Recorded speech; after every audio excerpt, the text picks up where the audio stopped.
19h-20h, Les Informés, présentés par Adil Farkan sur Beurre FM. Dernier sujet, Karim. Je fais référence au quartier populaire. Un sujet qui est récurrent d'ailleurs.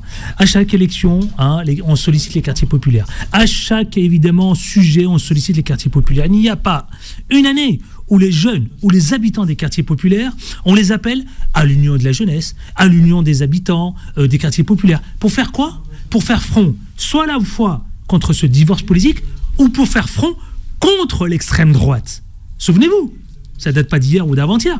Ça dure depuis 40 ans, Karim Zeribi. Alors, ma question est la suivante, Karim, avec tous ces collectifs que vous connaissez partout en France, des quartiers populaires, les quartiers qu'on appelle QPV.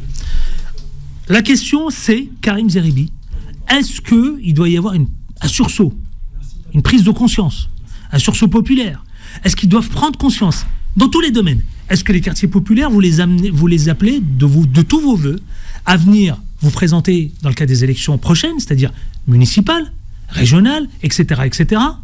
Ou est-ce que vous appelez tout simplement à se servir de cette arme qui s'appelle l'arme civique ? Karim Zeribi. Je parle du vote.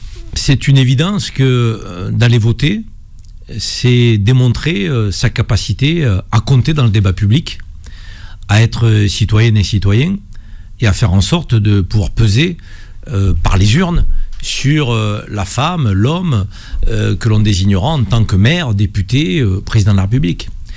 Et si vous n'avez pas voté, effectivement, vous vous mettez hors jeu.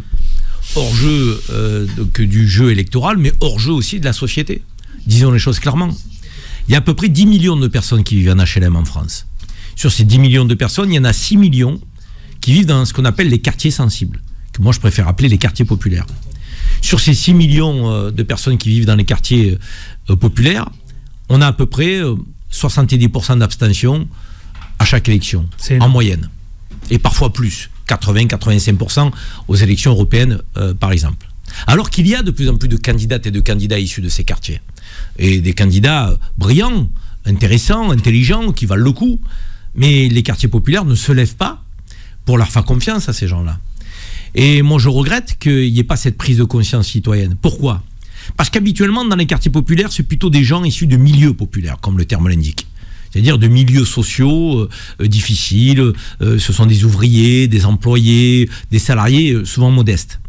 Des gens qui travaillent durement, qui ont des fins de mois difficiles, qui font tout pour relever leurs enfants dans les meilleures conditions et qui subissent parfois les affres de la délinquance parce que ils sont pris en otage par les trafiquants de drogue et par des petits noyaux de délinquants qui prennent en otage les quartiers. Ces gens-là, on a l'impression qu'ils ne sont pas respectés par le politique. Ils ne sont pas respectés parce que non seulement ils viennent de milieux populaires, et on sait très bien que la question du pouvoir d'achat est pour ces personnes-là prioritaire.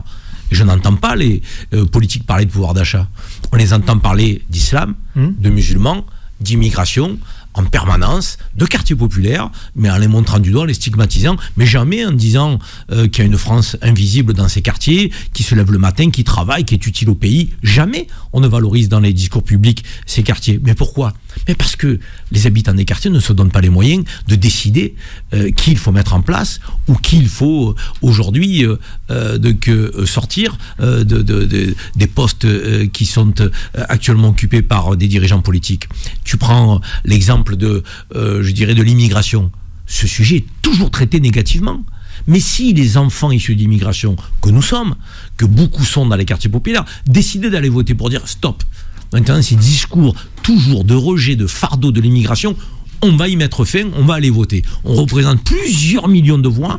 Celui ou celle qui stigmatiseront les immigrés donc négativement en permanence, on fera en sorte de s'opposer à cela et de voter pour ceux qui parlent de l'immigration en des termes différents, positifs. Parce que l'immigration apporte à la France et l'immigration doit être régulée. Mais c'est pas parce qu'elle doit être régulée et qu'on doit renvoyer les délinquants étrangers qu'on ne doit pas valoriser les immigrés qui travaillent, qui bossent le matin, qui sont utiles à la France, qui aiment le pays, qui respectent les règles.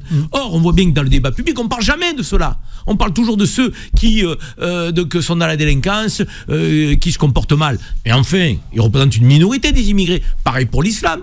Il y en a marre de ces discours, donc sous couvert de lutter contre l'extrémisme, l'islamisme, voire le terrorisme, de pointer du doigt les musulmans en permanence, matin, midi et soir, donc, et de pointer l'islam telle une religion donc, qui ne serait pas compatible avec les valeurs de la République. Mais où va-t-on ? Ça n'est pas acceptable.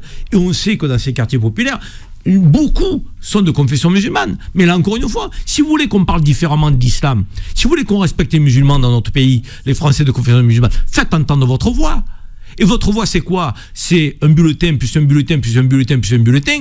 Ça fera des millions de bulletins. Et vous verrez que demain, ils vous respecteront.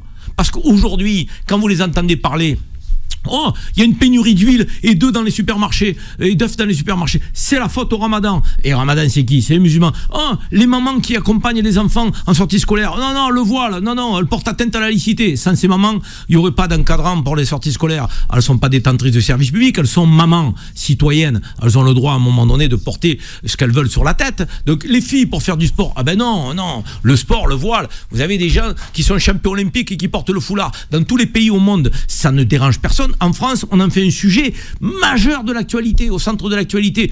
Les joueurs de foot font une pause de 30 secondes pour le Ramadan. Ah non, mais attendez, entorse à la laïcité, c'est scandaleux. Que fait la FFF ? Il faut arrêter ça. Dans tous les championnats de football européens, il y a une pause officielle.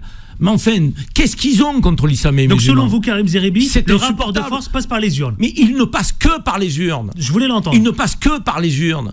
Moi, je m'opposerai toujours que lorsque vous estimez que parfois il y a des contrôles aux faciès dans la police.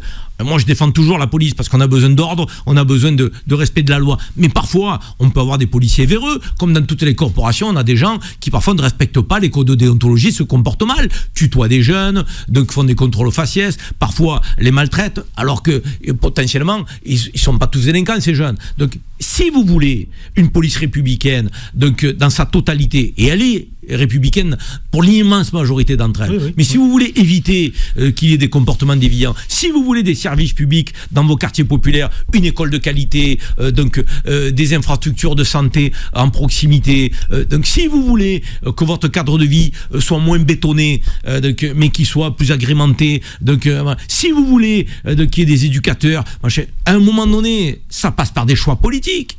Qui font les choix politiques ? Les femmes et les hommes que vous élisez. Si vous ne votez pas, vous n'existez pas.